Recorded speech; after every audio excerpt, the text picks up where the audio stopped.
Far out, guys. My name is Chico Miller. Welcome to the Jacob Show. Today, it's going to be a very, very, very special day because you want to know why? You want to know why it's going to be a special day? Because the fact that we are finally going to talk about the rewrite for Batman v Superman: Dawn of Justice.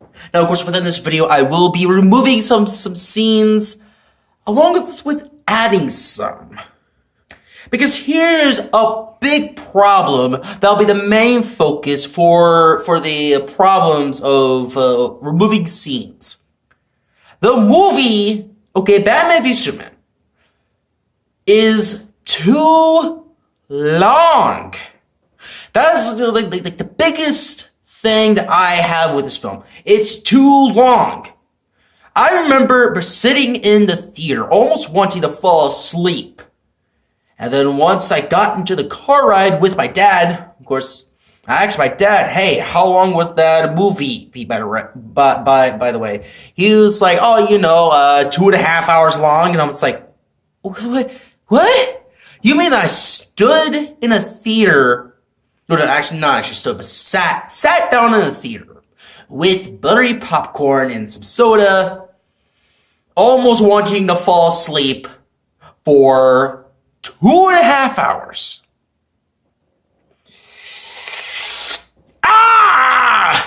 That's too long. Okay, you're gonna bore your audiences if it's 2.5 hours long.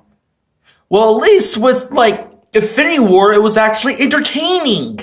Along with that, what's that one movie called? Oh yeah, Civil War. At least it's entertaining because Batman v Superman is not entertaining. Well, yes, there are some entertaining scenes, I gotta admit. Of course, the Wonder Woman scenes were cool. The part where Batman and Clark Kent met, that was pretty cool. The first meeting is at the party, not the second meeting where Clark Kent and Bruce Wayne were in their suits and whatnot. But the party scene where Bruce Wayne and Clark Kent were met for the first time was actually pretty cool. And yet there's still some more problems. There's a whole crap ton of problems, which is what we are going to talk about today. Because I'm going to remove a lot of scenes that I believe will make the movie shorter, more enjoyable, and all around a better movie. So yeah, make sure you all get yourself some nice popcorn and, of course, get ready to type in the comics section because, hey, it's time for this rewrite to get started. Okay, so the number one big thing I want to start off with. Don't kill Jimmy Olsen. If you all don't know, in the first, I want to say 5 or few minutes of the movie, they kill off Jimmy Olsen. Here's my problem with that. Okay, first of all, so let me explain why they killed off Jimmy Olsen. Zack Snyder said himself that the reason why he killed off Jimmy Olsen was because he didn't know how to fit him in the Zack Snyder DC universe that he was building up to. Okay. Problem with that is that how do you not know how to fit Jimmy Olsen in it? Jimmy Olsen, for crying out loud, Jimmy Olsen is the first human friend of Superman. Besides Lana Lane, Lois Lane, and Martha and John Kent, Jimmy Olsen is Superman's first friend. Depending on which, of course, continuity you believe in. If you believe in the Smallville continuity, then that's not true. But if you believe in the comic continuity, then it's true. But here's the problem, though. You don't kill off Jimmy Olsen like that. He's a big character. You killed him off like, he's nothing.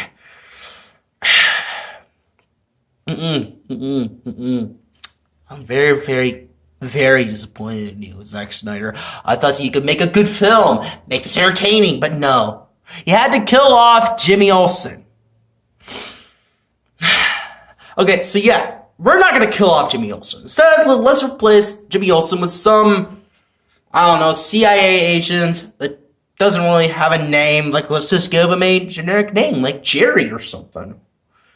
And just have him die. Because, hey, because honestly, why have Jimmy Olsen there? I don't know. Okay. So we fixed Jimmy Olsen. How about this? We also fix another problem with the movie. Lois Lane's personality, Batman v Superman, is nothing. She is literally a thing for Superman to save. She has no character, and there's no character development within Lois Lane. She feels useless. She feels like a thing for Superman to save. Now, of course, within filmmaking, we call those damsels in distress. Originally, damsels in distress did not have any personality, but now these days, ever since the whole thing about women's rights came about, we created damsels in distress with personalities. Now, sometimes, of course, you got your damsel distress that's like, oh, I can defend myself, but then later on in the movie, she gets kidnapped straight away. Great examples include Hercules by Disney and Hellsing with Hugh Jackman in it. We don't talk about Hellsing. Yeah, but in all seriousness, no, though. In the comics, Lois Lane's personality is that she is a hard-hitting journalist. She'll do anything to get the scoop. Any opportunity that she can get, and like information or anything about any person that she's trying to search or do some research on for a paper, she will go deep. She will go to the places where no other reporter will go to. And sometimes her causing is her personality that gets her in trouble most of the time. Which honestly, hey, that is a great gimmick. And of course, we see that in the first couple minutes of the movie. She gets kidnapped by this Iran guy. And she gets held hostage. Also, Superman came in and just whooped him. But then just like beat them up and put them through a couple buildings. But hey, it's Superman. Now, it's worse, okay? Because throughout the rest of the movie, nothing, not a single thing. There's just nothing about her that's just interesting. So yeah, fix up Lois Lane's personality. Make her the hard-hitting reporter that we saw in Man of Steel and in the comics, along with the first few minutes of Batman v Superman. Okay, alright. So, what should we do? Well, there's a scene there is a character that also feels useless. And yes, she's a woman. But just hear me out, okay? How about this? We get rid of Wonder Woman. You might be wondering, but Jacob, Wonder Woman's cool. Her scenes were awesome with Bruce Wayne. Wonder Woman's cool.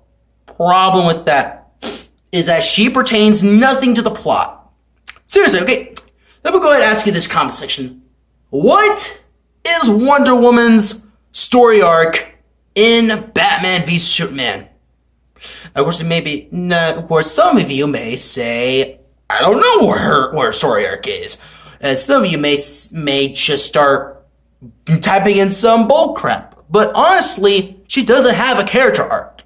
She is there to basically boost the Trinity of the DC universe. If you don't know what the Trinity is, let me go and tell you. The Trinity consists of Batman, Superman, and Wonder Woman. What they all have in common is that they've changed the comic book landscape They literally changed how comic books are made, because you have Wonder Woman, which was the first female superhero that actually had her own comic book series. No, like independent comic book series that doesn't have her like having help from men to save the world. She basically saved the world on her own without some male sidekick or whatnot. Batman changed the landscape of comics by basically introducing two things. Number one, Batman introduced the no-kill rule, and number two, Batman gave us iconic villains in the DC landscape. Seriously, okay? When I tell you, when I basically ask you, name off some of the most iconic DC villains, or some DC villains off the straight of your head, and of course, most of you people will respond with Lex Luthor, Catwoman, Joker, Penguin, Mr. Freeze, Two-Face, Clayface, blah blah blah blah blah blah. The problem is that Batman, like most of those iconic villains came from where? Oh yeah, Batman comics.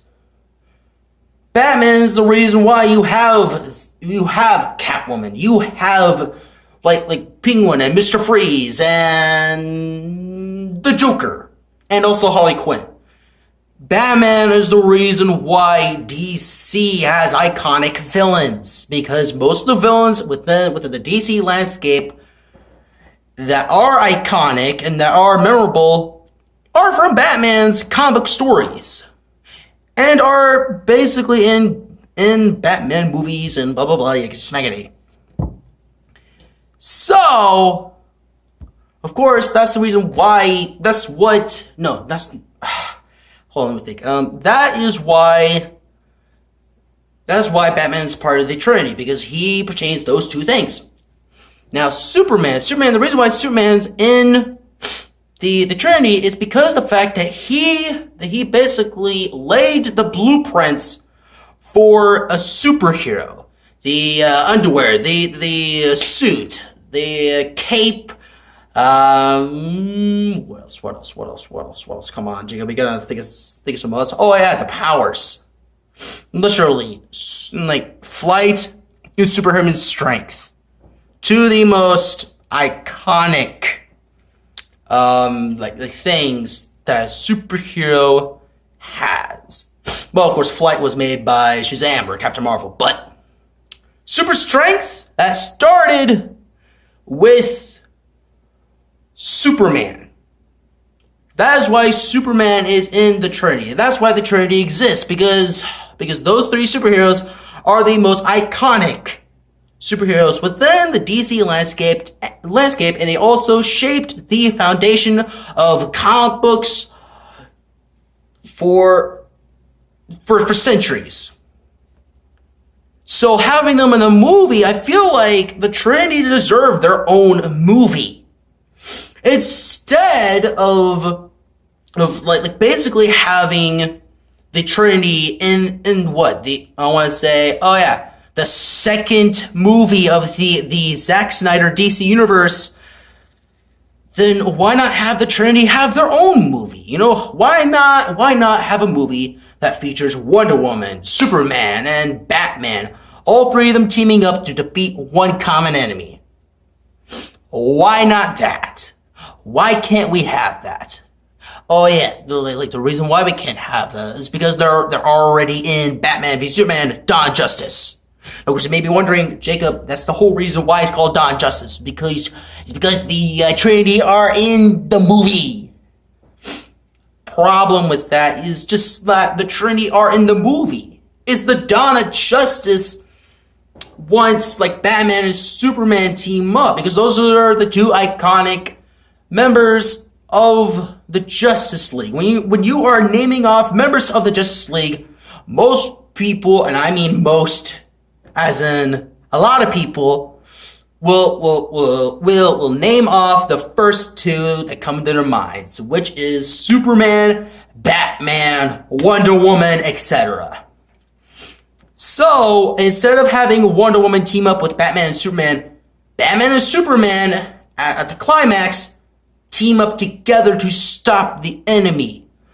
Not only does that bring their entire fight and their character arcs together within the film, but it also makes the movie's title make more sense.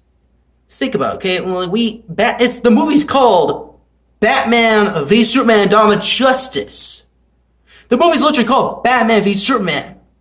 It's not the Trinity, and it's not Dawn of Justice. It's Batman v Superman: Dawn of Justice. So why not have Batman and Superman team up at the climax of the ending to fight their big villain, which I will get to in a second later on in this video. So what else? Like what else can we remove, or what else can we fix? Well, here's the thing. Okay, here's the thing. Lex Luthor is insane. He's not the cool, collective, smart intellect that we all know Lex Luthor there to be. Look, okay, I'm all down for a young Lex Luthor. Okay, I am okay with that. But here's the thing. Lex Luthor is not Lex Luthor in Batman v Superman. He's literally Lex Luthor if he was crazy or insane, or just some sort of hip young person. I mean, this Lex Luthor is not calculative. He's not smart. He's not even a strategist. He just looks like the person that would fly off the seat of his pants. So, changing Lex Luthor's personality will be a fantastic thing to do, okay? Please and thank you. Okay, so what else can we change? Okay, because seriously, I feel like we need to change some more. Okay, so remember the scene where Wonder Woman is going through this computer hard drive, and she's seeing the videos of Aquaman attacking some scuba diver. The Flash basically stopping this person who is robbing a gas station. Also Cyborg's origin. Get rid of that. Get rid of that flash drive altogether. You wanna know why?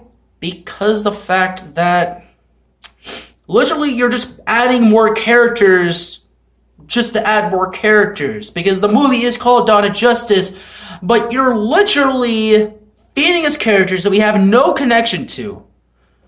You're basically introducing us characters that number one, we don't have time for, and number two, you're just adding more time to your movie to give it more runtime. Not only with like getting rid of the hard drive with the Wonder Woman photo, the origin Cyborg, the Aquaman attack, along with the Flash video, like saving being a gas station from it being robbed, will basically help make the movie shorter, but it'll also make the movie feel like it's less jam-packed of like useless characters that you're not gonna spend time with. Because I remember there was this poster that was released that was titled Unite the Seven, and it basically had Aquaman and this. It was basically Jason Momoa, and it basically confirmed that Jason Momoa was gonna play as Aquaman. Everybody was hyped for it. Everyone was like, "Oh, dude, Aquaman's gonna be in the movie." And then here's the thing: he wasn't in the movie only for a couple of seconds. Like I want to say 3 to 5 seconds of screen time. Aquaman, a member of the Justice League, had basically 5 seconds of screen time, along with the Flash, and Cyborg got a minute of screen time, or maybe 30 seconds. That's sad. Okay, that is just sad. That is disgraceful to these characters. They basically shaped the world of DC. yeah. So if we get rid of those scenes, not only will it make the movie shorter, but it'll also help with the fact that the movie doesn't feel jam-packed, along with getting rid of Wonder Woman. And instead of that, we introduce Wonder Woman in another way. I will get to that later in this video. I promise you. Like right now, the movie, this video is running like 20 minutes. So you wanna what? I'll stop here and make a part 3 later today, and I'm gonna post that part after this video is made. So anyways, guys, if you did enjoy this video, make sure you use the follow smash that like button. Of course, make sure that you subscribe and tap the notification bell to be notified of new videos, and also to be notified of when this new video drops. Well, anyways, I hope you all enjoyed it, and I hope you all enjoyed this rewrite.